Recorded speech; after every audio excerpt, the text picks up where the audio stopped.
What is happening out there, everybody in YouTube land? This is another Joe Lum movie review on this Friday, the 30th of August, 2024. Within the last month, I saw an increase of views from the movie reviews I had uploaded.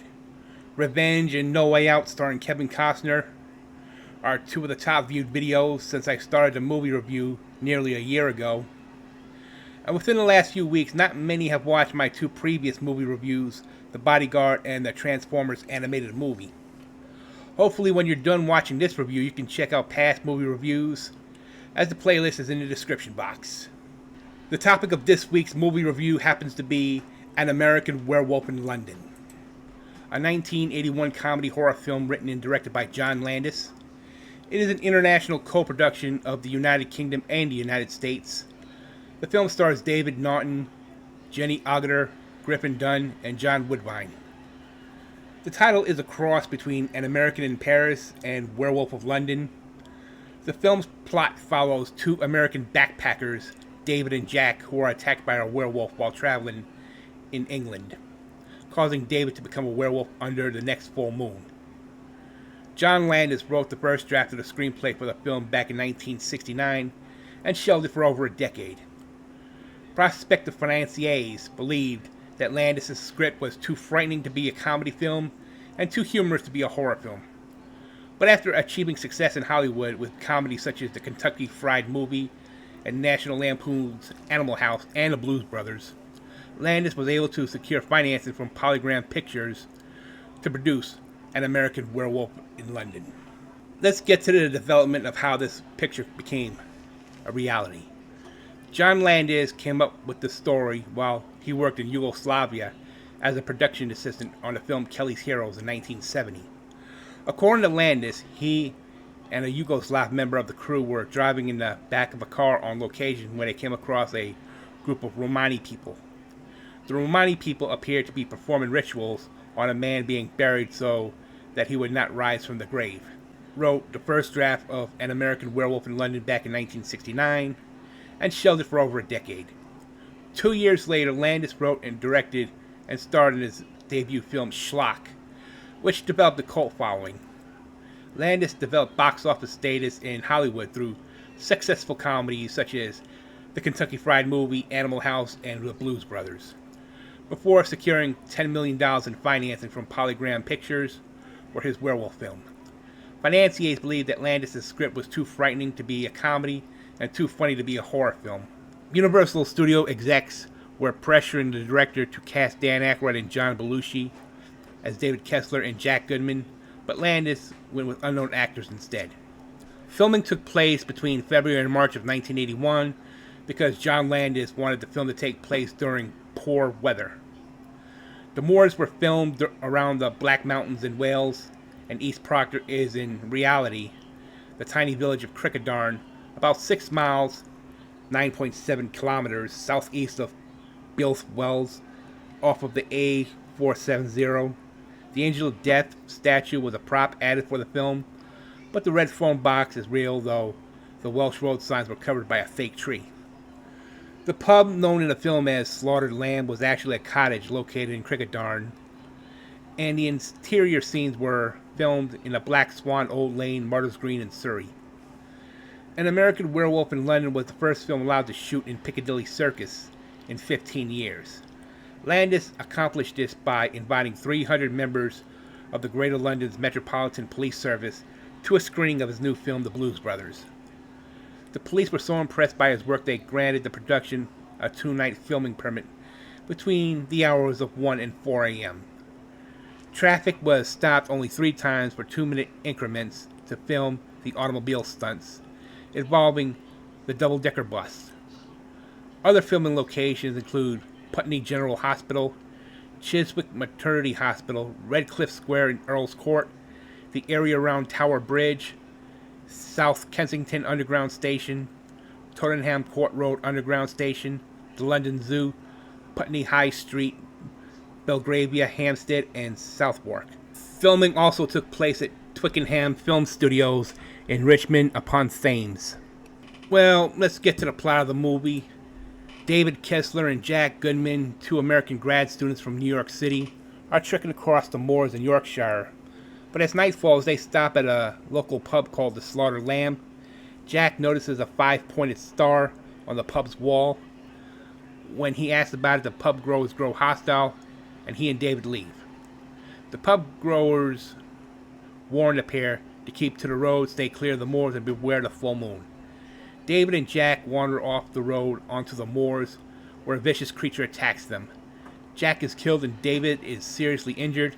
The beast is shot and killed by some concerned pub-goers, who follow the two young men. Instead of an animal carcass, David sees a nude dead man lying next to him before passing out. David wakes up 3 weeks later in a London hospital.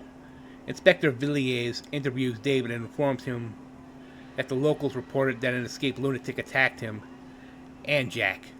David insists a rabid dog or a wolf attacked them. An undead Jack later appears to David and explains that they were attacked by a werewolf. Since David was bitten, he is now a werewolf too. Jack is cursed to walk the earth in limbo, neither dead nor alive, until the wolf's bloodline is severed. Jack urges David to kill himself before the next full moon, so he doesn't harm anyone.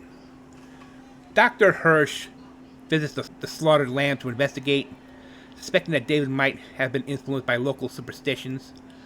When asked about the incident, the pub-goers deny any knowledge of David, Jack, or the attack. However, one distraught pub-goer privately tells Dr. Hirsch that David will endanger other people when he transforms. Upon being released from the hospital, David stays with Alex Price, a pretty young nurse who cared for him. Alex tells David that she is worried about his mental state.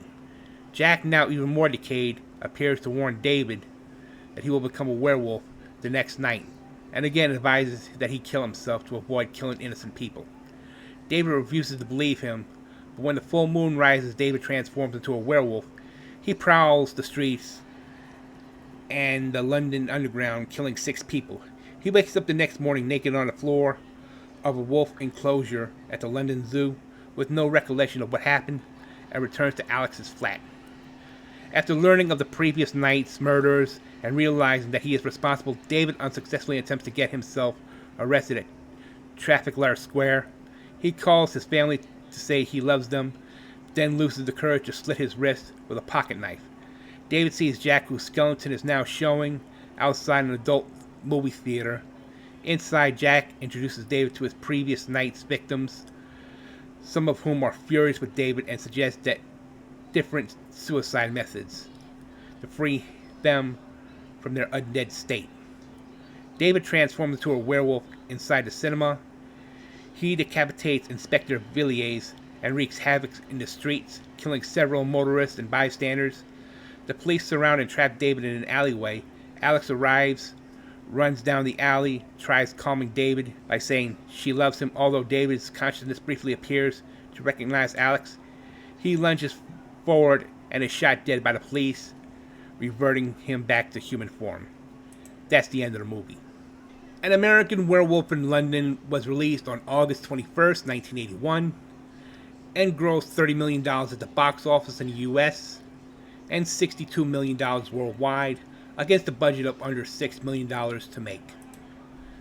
On Rotten Tomatoes, the film has an approval rating of 89% based on reviews from 63 critics, with an average of 7.8 out of 10. The site's critical consensus states, terrifying and funny in almost equal measure. John Landis' horror comedy crosses genres while introducing Rick Baker's astounding makeup effects. On Metacritic, the film has a score of 55 out of 100 based on reviews from 15 critics, indicating mixed or average reviews. Roger Ebert, at the time of its release, reviewed the film unfavorably, giving it 2 out of 4 stars and writing as if director John Landis spent all his energy on spectacular set pieces and then didn't want to bother things like transitions, character development, or an ending.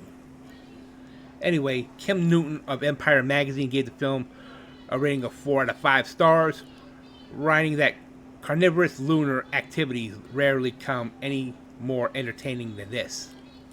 Tom Hiddleston of Time Out also gave the film a positive review, calling it not just gory but actually frightening, not just funny but clever. At the 54th Academy Awards, An American Werewolf in London won the first ever Academy Award for Best Makeup. During the 1982 Saturn Awards, the film won Best Horror Film and Best Makeup, and was nominated for Best Actress and Best Writing. A 2008 Empire magazine poll of critics and readers named An American Werewolf in London as the 107th greatest film of all time. The overall rating for An American Werewolf in London is an 85 out of 100. It's everything you could ask for in a John Landis movie. After being a critical and commercial success, the movie became a cult classic.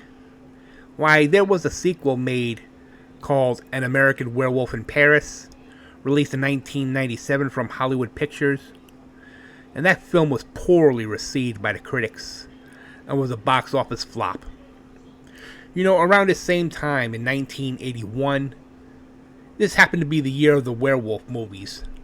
First, you had The Howling, directed by Joe Dante, which was released 5 months before An American Werewolf in London, and 4 months after The Howling was released, we got Wolfen, a movie that failed, that bombed at the box office, while The Howling and An American Werewolf in London were both successful at the box office.